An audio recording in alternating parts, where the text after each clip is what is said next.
Ang mabuting balita ng Panginoon ayon kay San Mateo, chapter 23, verse 23 to 26.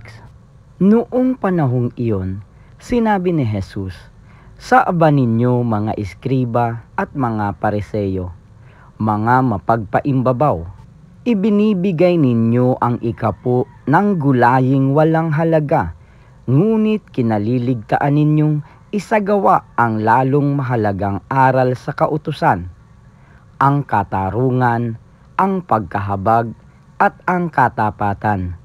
Tamang gawin ninyo ang mga ito, ngunit huwag naman ninyo kaliligtaang gawin ang iba. Mga bulag na taga-akay, sinasala ninyo ang niknik sa inyong inumin, ngunit nilulunok ninyo ang kamelyo.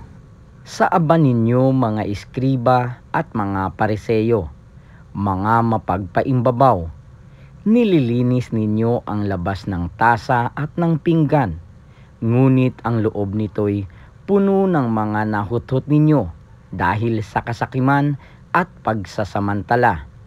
Bulag na pariseyo, linisin mo muna ang mga nasa loob ng tasa at ng pinggan, at magiging malinis din ang labas nito." Ang mabuting balita ng Panginoon. Pinupuri ka namin, Panginoong Hesukristo.